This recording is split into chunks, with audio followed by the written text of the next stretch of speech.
อันนี้บ่หมู่หนึ่งโดยโอ้หมู่หนึ่งอันนี้เป็นแนวนี้เนาะทางพ่อทางแม่ไปใช้หากินบ่มื้อนี้หรือว่าไปหับจ้างอยู่เพื่อนมื้อนี้เป็นวันอาทิตย์ไปใช้เกาะวันอาทิตย์วันอาทิตย์บ่เอ้าวันอาทิตย์คืออยู่เฮือนไปได้ไดโอ้เฮ็ดเวียกบ่ได้โดยโอ้เพิ่นถืออยู่เพื่อนพระเยซูวันครูทิศมันจะได้อยู่เฮือนเนาะโดยวันอาทิตย์ละพักโอ้มีข้าวก็ต้องอดเคยอดบ่โดยตะกี้เคยอดเอาสุดเจ้าโดบ่ยบ่มีข้าวค่อยอดเขาน้อยให้น้องเขาอยากปลูกแล้วอยากกินแน่เขาเทิงจะปลูกเทิงอยากกินอันนี้เนาะโดยเขาปลูกก็คือเขาแนวเอาไว้ปลูกแต่ว่าเพิ่นหาเอาไปกินเป็นทางครอบครัวเพิ่นบ่มีเวลามื้อใดบ่ได้เงินได้คำก็จะเป็นต้องได้กินข้าวปลูกเนาะโดย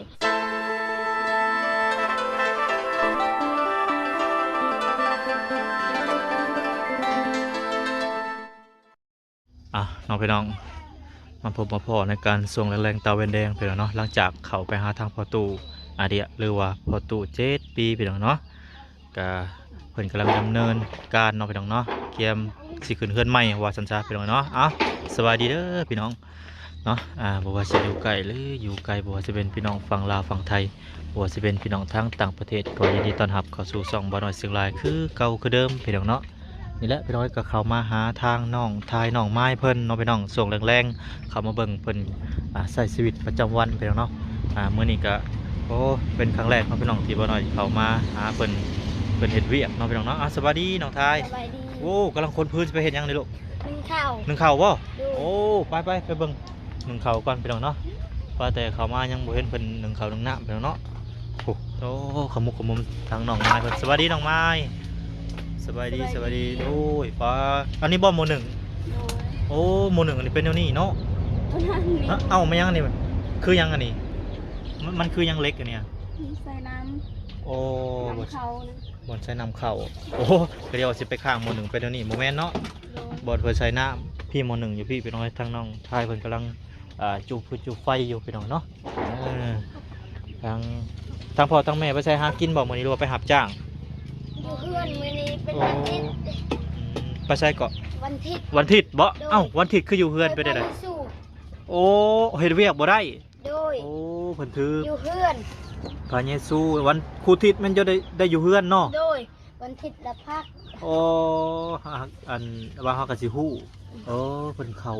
ศาสนายิซูพี่น้องเอ้ยเนาะเฮาก็สิฮู้มื้อนี้แหละพี่น้องเอ้ยบ่น้อยก็ได้พ่อทางแม่เพิ่นเข้าศาสนานี่น้องพี่น้องเนาะก็เลยว่าบ่ได้ไปเฮ็ดเวียกเฮ็ดงานเนาะโดยแล้วก็หาอยู่หากินก็บ่ได้ไปบ่โดยเอาสมมุติว่าบ่มีของกินก็ต้องได้อดบ่แหละเขาว่าวันอาทิตย์นี่สมมุติว่าบ่ได้ไปหากินนี่บ่มีของกินก็ต้องได้อด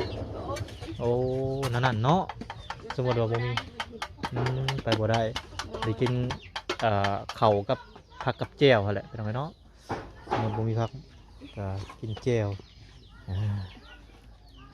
ไปใส่กับบ่ได้วันอาทิตย์ว่าซั่นซะเป็นจังไดเฮ็ดเวียกเฮ็ดงานกับบ่ได้เนาะเป็นจังไดพื้นไปหาอยู่ใส่ลูกพื้นไปหาอยู่นี่โอ้เป็นสวนเจ้าบ่ได้สวนเพิ่นเคยบ่สวนเพิ่นโอ้บ่ฮู้สวนเพิ่นโดยดินอยู่ก็บ่มีอันสวนเพิ่นเพิ่นให้บ่หรือบ่ให้เพิ่นให้เอาขอเพิ่นแล้วเพิ่นให้เอาเพิ่นให้เอาเนาะไปลองใส่น้ำบ่ได้น้ำไปเอาน้ำอยู่ไสโอ้อยู่พุ่นน้ำประปาเนาะกินน้ำประปาบ่กินน้ำโอ้น้ำประปาไปเข้าให้น้ำประปาเขามือได้นะเขาตะดนหรือบ่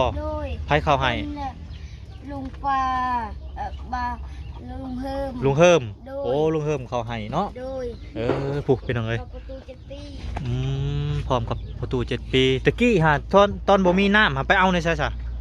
ตักอยู่น้ำห้วยไม่ใช่ห้วยอยู่ใช่ห้วยนะไกลบ่ไกลไปตักเทละเล็กเทละหน่อยบัดน้ำกินได้ใส่กินได้ใช้ตอนน่ะกินน้ำห้วยอีกตัวไปดอกเลยเนาะพวกทำไก่กันโอ้กินน้ำห้วยเนาะตะกี้เนาะอันลุงเฮิมมาเข้าน้ำตะดนหรือบ่ดนแล้วได้จากเดือนจากปีแล้วได้ละโปเดือน1 ปี 1ประมาณปี 1บ่โอ้2-3 ปีโอ้ดนลิซะเนาะเอ้ามาได้ใช้นี่สบายดี น้องสุดแม่นบ่ โดย โอเคเท่าสุดมาจะใช้มาจะลินบ่ มาติลินกิน มาจะลินเดี๋ยวพี่น้องแล้วก็ว้าวมาจะลินพุ่นบ่ลินน้ำหมูบ่ โดย โดยว่าดู โดย โอเคว้าวด้วยเดี๋ยวแล้วบัดนี้ชื่อไว้เด้อว้าวด้วย บ่ให้เด้ โมเมนต์เนาะมื้อนี้เจ้าเฮ็ดหยังมื้อนี้เจ้าเฮ็ดหยังอยู่เฮือนบ่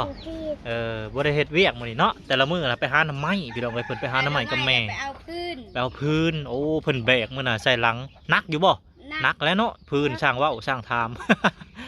อองใส่หลังเพิ่นว่าต้องต้อยมากับอัน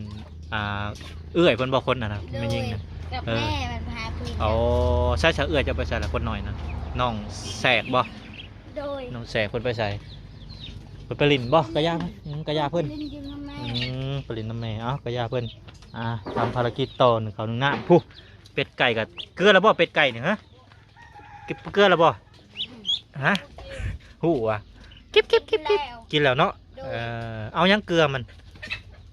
ฮะเอาเข่าหรือเอาห เอาเข้า ำโอ้บ่มีหำบ่ โดย บ่มีหำเอาเพิ่นสิตอดยังนี่เอาเช็ดตอดโอเคเพิ่นตอดแขนบ่น้อยไปดอกเอ้ยเป็นตะแพงอยู่เป็ดน้อยนี่ก็ได้เอาอ้อยเป็ดป้าบ่บ่แม่นเป็ดเจ้านะ เป็นเพื่อนตัวนี้ โอ้เป็นเฮือนนี่เนาะโอเค แต่ว่าเพิ่นอยู่ในนี่ เป็นเพื่อนนั้น โอ้เป็ดเจ้าอยู่พุ่นเนาะ โดย เอาหวดเข่าขึ้นสู่เวทีบัดนี้ ขึ้นสู่เวทีพี่น้องเนาะเบิ่งทางน้องๆเพิ่น1 ข้าว 1 น้ำเฮ็ดอยู่เฮ็ดกินช่วงแรงๆเป็นว่าเฮ็ดหยังกินมื้อนี้ กินหน่อไม้ หน่อไม้อีกแล้ว โดย ต้มแมลงกินหน่อไม้กับข้าวเนาะโดย ยามมื้อเช้าก็กินข้าวกับหน่อไม้ลบไปลบมา กินตลอดกับหน่อไม้ ปลาตัว บ่มีหันกินกับกินหน่อไม้ ผมมีอาหารกินหน่อไม้ โดย เนาะ ตำแจ่ว ตำแจ่วใส่ โดย กินแต่หน่อไม้กูมือ บ่เป็นหยังเป็นหรอกเนาะถ้าบ่ได้กินหน่อไม้ก็จักสิกินหยังหั่นแหละเนาะ โดย ต้องได้กินหน่อไม้เอาข้าวได้ซะสุเจ้าไปซีหรือไปตำนะลูก เข้าเพิ่นให้ โอ้ข้าวทีมงานเพิ่นให้เนาะ โดย บ่ช่วงตะกี้เจ้าเอาไปตำหรือไปซีตะกี้ตอนบ่มี คอย ข้าว ต ตำมาบ่ ำโดย ในใส่สะโขกสุเจ้าโขกกับสากเจ้าทางนั้นบ่ โดย อ๋อตำจักมือหนึงตำจักเถื่อ ส่งเทื่อเวลาบ่มีข้าวคอยตำข้าวปลูก ตำข้าวปลูก โดย ปลา บ่มีข้าวคอยไปหาหน่อไม้คอยซื้อข้าว มื เว อได้ ลาไปหาหน่อไม้ ไปหาหน้ำใหม่มาแล้วก็ซื้อข้าวเนาะ โดย ซื้อข้าวเป็นข้าวสารถ้ามือได้บ่ได้ก็จำเป็นต้องได้ตำข้าวปลูก โดย ข้าวปลูกก็คือ เวลาบ่มีข้าวก็ต้องอด เคยอดบ่ โดย ตะกี้เคยอดเราสุเจ้า โด บ่ ยบ่มีข้าวคอยอด อ่า เขา ต้องเป็น น้อยให้น้องคอยอยากปลูก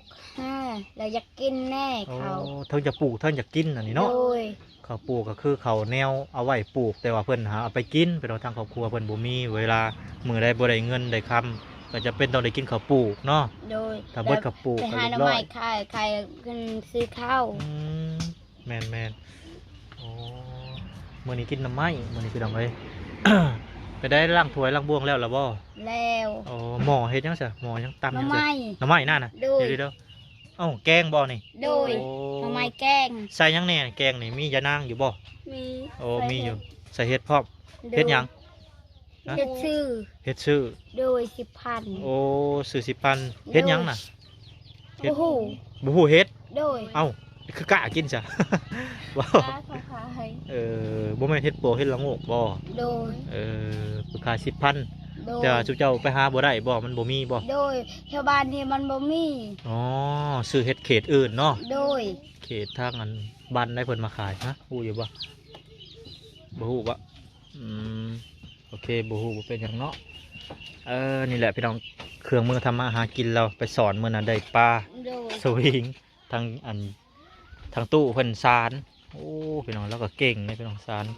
ใครอยู่แต่มีเครื่องไม้เครื่องมือหาอยู่หากินพื้นก็ต้องได้ไปหาอยู่ป่า โดยมีแต่พื้นน้อยๆเพราะมีพื้นใหญ่ โอ้พื้นแบบที่ได้ลูกคักเด้พื้นแบบที่ได้ลูกคักแต่ก็มันเบิดไว้เนาะ บ่มีเท่านี้ไปขึ้นภูไปหา ฮะ บ่มีเท่านี้ไปขึ้นภูได้ โอ้ไปขึ้นภูเลยได้ โดย อันนี้เป็นไม้วิกเนาะไม้วิกสวนเพิ่นไปขอเพิ่นเนาะ โดย ขอเพิ่นเอามาดัง1 ข้าว 1 น้ำเฮ็ดอยู่เฮ็ดกิน แต่ว่าพื้นน้อยเนี่ยเบิดไว้ จุหาไม้วุ่นวุ่นวุ่นเขาไม้ใหญ่เนี่ยนานเบิดอยู่ไม้ใหญ่อาจสินานเบิด ยังซ้ำได้พื้นแต่ก็ไปหาอีกแล้วนี่เนาะ โดย ยายเขาไปหา โอ้ ละแม่น้อง แน่น้องคนน้อยแหละพี่น้องคือมือนั่นแหละทางเพิ่นอองมาโอ้ตัวนี่น้อยเฮ็ดเวียกหนักปะลีนี่เนาะนี่น้อยซ้ำ โดย นี่น้อยหนึงพี่น้องประมาณ2 ปี 3 ปีก็ไปหาอยู่หากินหาพื้น ไปหาเวลาไปหาหน่อไม้มันอยากไปหา คือ โดยไปหาหน่อไม้มันอยากกินขนม โอ้อยากกินขนมเนาะ โดย ไปซื้ออยู่ใส่ขนมน่ะใกล้บ่ ซื้ออยู่ปุ่น โอ้ย่างไป มีคนขาย อ๋อแถวนี้บ่มีคนขายเนาะ โดย มีแต่ผู้ไปซื้ออยู่ทางตลาดพุ่นแหละเป็นไงกับบ่ไกลปานใดอืม โดยไปหาหน่อไม้ขายแล้วไปซื้อขนม พอได้กินขนมเนาะ โดยอยากกินขนม คือว่า เห็นหมูกินตลอดก็อยากกิน คือว่าเห็นหมู่อยากก็อยากนำเนาะ โดยก็อยากกินทุกท่าน แม่นแต่ว่าสิขอพ่อแม่หลายก็บ่ได้เนาะ โดย ต้องได้ไปหาเอง พ่อแม่ไปหาซื้อข้าว เอาทางน้องๆเพิ่นก็ฮู้จักได้เป็นน้องฮู้จักควมอยู่ไปหาพอได้ซื้อขนมสุเจ้าได้จะซื้อหยังสุเจ้าซื้อขนมคือกันบ่ ให้แม่ซื้อข้าว โอ้คือทางน้องน้อยเพิ่นน่ะอยากแต่ขนมเนาะ โดย ปกติเพิ่นแหละพออายุเพิ่นยังน้อยๆยังบ่ฮู้จักความมีแต่อยากช่วงเพิ่นอยากกินอยากขนมข้าวต้มนั่นแหละเพิ่นว่ากับปกติเพิ่นไผคือกันแหละตอนยังน้อยก็คือกันเบิดกินข้าวต้มขนมเนาะนี่แหละเพิ่นว่าชีวิตการดำรงชีวิตวงจรชีวิตเพิ่นแต่ละมื้อก็ได้ก็ใหญ่ขึ้นมาเพิ่นก็อาจสิอยากฮู้จักความอยู่ดอกเอาไว้ซื้อข้าวซื้อน้ำเนาะสุเจ้าเนาะ โดย แต่ทางน้องน้อย ข่อย เพิ่น ต้องซื้อข้าว อืม น้องไปหาหน่อไม้แล้วซื้อขนมอยากกินขนม อยากกินขนม โดย โอ้แมวอยู่ในเฮือนเจ้านี่บ่ โดยแมวค่อย มันมานอยู่บ่ได้อยู่บ่หนู มันได้ ได้อยู่นะ โดย โอ้โหพี่น้อง ลูกมันช่องตัว เอาได้ลูกเดี๋ยวบ่ โดยได้ลูกแล้ว ดีเป็นหนึ่งได้อันมีแมวก็ได้เอาไว้พอไหลหนูมีกับโก้ขี้เกียมซองมางูเงี้ยวเกี่ยวกับป้อมนี่มันไหลบดได้ในเฮือนนี่ปลอดภัยดีถ้ามีแมวมีหมาก็คือเอาไว้เห่าคนเนาะ โดย โดนนั่นแหละแมวก็เอาไว้จับหนูจับกบจับเขียดถ้าว่ามันมันก็ได้ซองมากับความปลอดภัยงูกับโก้ขี้เกียมมันไหลเบด แต่ว่าใกล้ขึ้นเฮือนนี่มีเขาว่ามีแล้วก็เลี้ยงแล้ว บ่มีขึ้นมีแล้วเนี่ยมันย่านเด้โอ้หนึ่งไปน้ำไห้ไปน้ำเนาะ แสบตาหนึ่งไปน้ำไห้ไปน้ำน้ำเบาก็ไห้ให้หมดตั้งไหน แสบตาไห้โอ้หนึ่งซ้ำนี่อิ่มบ่เขาแต่ละคนอิ่มบ่ โดย โอ้โอ้หลายเลยเนาะซ้ำนี่กันเนาะ โดย โอ้บ่มีข้าวเย็นบ่ บ่มี บ่มีข้าว หม เย็น ดแล้ว อืม ตัวนั้นเขาบ่มีเขา อยู่หลายคนกินแซ่บเขาก็ได้ก็เลยจะมันเปลือง โดยแล้ว ก็อยู่ในเนาะ ข้าว แมนก็ ถ้วยเดียวเขาบ่มีเงินซื้ แมนแหละก็ต้องหาซอยกันเนาะ โดย คนละไม้คนละมือละเล็กละน้อยตื่นกันคะแนนก็ยังมีเข่าวตุนไว้อยู่เป็นของทางทีมงานเข้ามาเนาะขอบุญขอบคุณทางทีมงานผู้ใหญ่ใจดีเพื่อหลายๆเนาะโอ้สะออนแต่คนนี่แหละนี่ นอนมาเมื่อได้ก็เห็นแต่นอนนี่เราได้อีนี่ อยากนอน นี่แต่อยากนอนเนาะ โดย ถึงหมักนอนบ่ไปได้อากาศดีบ่ไปได้ได ว้ายเนาะ ตะผูหรือตะเทิกอันนี้ฮะ งงตะผูหรือตะเทิกเหรอวะตะแม่หรือตะผูกุ้มเนาะจะคนก็บ่ทั้งคนหมดเนี่ยอยู่ในเฮือนเนี่ย ครอบครัว กินเบิดครอบครัวเลย 8 คน 8 คน โดย อิ่มพี่น้องเอ้ยเนาะก็ว่าอยู่หลายค ตอน นนั้นเขาบ่เคยได้เขาลายสัก อืมบ่เคยได้ข่าวหลายเนาะ โดย เคยบ่ที่ว่ามื้อได้ที่บ่มีข้าวจักเม็ดเลย มีอยู่บ่ บ่มี เจ้าเคยมีอยู่บ่เคยพบเคยเพาะอยู่บ่แบบว่ามื้อใดที่ว่าบ่ได้กินข้าวนะแบบว่ามื้อใดบ่มีข้าวนะมีอยู่ ข่อย บ่ อด เออมีอยู่เนาะ โดยเวลาบ่มีข้าวข่อยอด อืม อดยังข้าวยังน้อยๆก็ให้น้องกิน ข้าวยังน้อยๆอยู่กับป้าไว้ให้น้องเนาะ โดย อ๋อเจ้าสุบเจ้าหิวสำใดก็อดเนาะ โดย กินแต่หน่อไม้ กินตอนน้ำไม้ โด มื้อย ใด ไป ก็ หา เนาะ หน่อไม้หาหน่อไม้ละกินต้ม อืม ตำแก้ว อด แสดงว่าเคยอดมาเลยเนาะ โดย หลายปีแล้วบ่ผ่านมาเลยหลายเดือนหากว่าอดหรือว่าอะไรจังใด ลายแล้วข่อยอด อืม เวลาบ่มีข้าวก็อดมีข้าวลายคือกิน มือก็อดมือก็กินน้อยๆบ่ได้กินหลายให้น้อง อืมเอาไว้ให้น้องเนาะ โดย นี่แหละเป็นไง ก็ใช้เจ้าของดินเพิ่นน่ะเพิ่นอยู่แจ้ใด พุ่นอยู่พุ่น โอ้เพิ่นอยู่ในบ้าน อยู่ เพิ่น คอยคอน้ำมู โอ้ ไปข้อ ชาวบ้านหรือพี่น้องลูกฮะ คอยชาวบ้านคอ ชาวย บ้านเนาะ โดย ชาวบ้านเนาะ โด โด ย ยพอจิตดี จักปีแหละจะอยู่แต่น้อยเพราะว่าแต่เกิดบ่บ่ เต็ม เจ้า น้อย แต่จำความเก่าปี โด โอ้ ย 2 ปี โดย เก่าปีเนาะที่มาอยู่ดินเพิ่นพี่น้องเอ้ยอาศัยอยู่ดินเพิ่นพอหลายปีที่ผ่านมานี่ โดย หมูหาอยู่ก็อยู่ บ่ได้เป็นพี่น้องเนาะเป็นชาวบ้านซื่อๆเนาะ โอ้ย พอเพิ่นอยู่ซื่อๆว่าซั่นจ้ะ คอยข้ออยู่คอน้ำมูบ่มีดิน เงินบ่ได้เฮ็ดใหม่2 ปีนั่นนี่ อืมเพื่อนนี่สองหลังบ่เพื่อนเจ้า โดย สองหลังกับตัวนี้บ่อันนี้อยู่แม่ตู้เนาะ โดย แม่จะอยู่แม่ตู้อยู่ โดย นี่คือซุมเจ้านอนอ๋อมุ้งก็มีอยู่เนาะมุ้งจะครบอยู่บ่มุ้งก็ได้ โดย แล้ว ครบแล้วเนาะ เงินให้อย่าเบาจันให้ อ๋อ โดยแล้วเพิ่นซื้อให้พุ่น โอ้ งานมาให้เขาซื้อนี้ โอเคโอเค ซื้อเขาแม่ โอเคโอเคนี่แหละเราไปน้องหมู่บ้านทางประตูอาเดียเพิ่นเนาะก็มีอยู่1 2 3 4 5 6หลังคาเนาะพี่น้องเนาะที่อยู่ในจุ่มนี่แหละเนาะพี่น้องเนาะ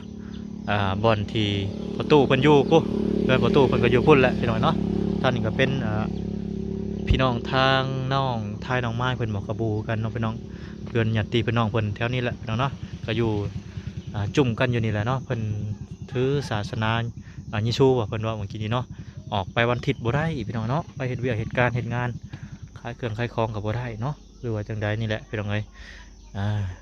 บรรยากาศช่วงแรงๆพี่น้องเนาะกระทางน้องๆเพิ่นกระเดินเขานึ่งหน้าเมื่อกี้นี้เฮ็ดอยู่เฮ็ดกินก็คือแกงหน่อไม้มื้อนี้เนาะ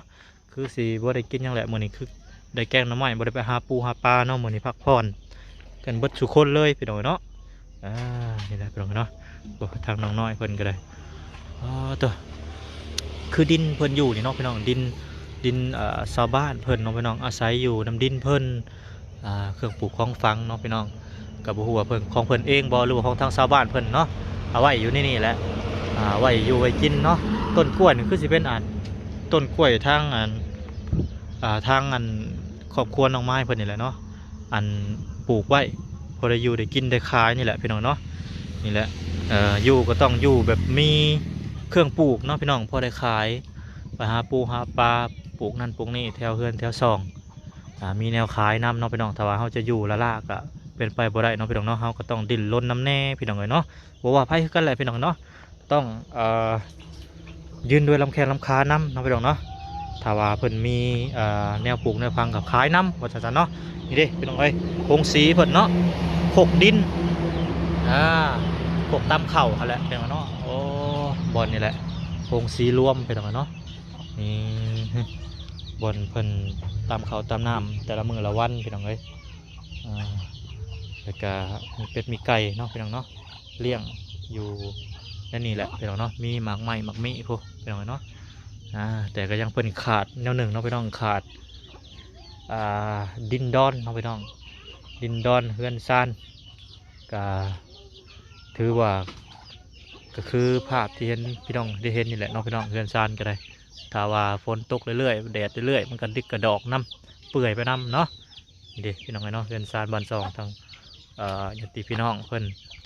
ก็ถือว่าอีกบ่โดนกับเพพังแล้วพี่น้องเนาะพื้นแต่ละบอลละแบนก็ไปหาเอาอยู่บอลอื่นขอเพิ่นอยู่เนาะพี่น้องเนาะเป็ดน้อยพี่น้องเนาะบ่น้อยเห็นเป็ดน้อยเป็ดตะแพงกันเลยเก็บโอ้ยหิวบ่ลูกโอ้พี่น้องเนาะสงสัยหิวเลยพี่น้องเลยเป็ดก็ได้พี่น้องเนาะสบายดีเด้อตู่เด้อสบายดีโดยเป็นไข่บ่โอ้บ่สบายบ่โอ้พี่น้องเนาะทางตู้เราบ่สบายพี่น้องนี่เรือเราอยู่โอ้พี่น้องเนาะอยู่กับไผตู้อยู่คนเดียวบ่ ไม่รู้นะ อ๋อ อยู่ลูกชาวเนาะ โอ้อยู่กับลูกสาว ลูกสาวไปใส่ลูกสาวอยู่นี่ลูกสาวเพิ่นอยู่เฮือนหลุมเนาะโอ้ทองตู่เพิ่นอยู่คนเดียว ลูกสาวอยู่เฮือนหลุมนี่อ๋อกินข้าวกินน้ำแล้วบ่บ่มีอาหารกินบ่อ๋อจะบ่สบายบ่จะเป็นหยัง เป็นไอเจ็บมือ อ๋อเป็นไอเนาะเออ มันหักมันเป็นก้อนแต่ทองนี่ เป็นพยาธิ มันเป็นหนึ่ง เป็นกระเพาะบ่ แซ่บเอ้ย เป็นไอ เคยไปกวดอยู่บ่ หมดอะไรเงินหนู อ๋อผมมีเงินไปกวด เขาว่าแบบเขาวันให้ลูก โอ้โอ้เป็นโรคทางยายเราบสบายไปแล้วเนาะเราบสบายเราเป็นไข่อ๋อโดย ไปก่อนไปหาเอาเลยหาปืนนี่หนู อ๋อ เลยจะเอาปืนนี่ละ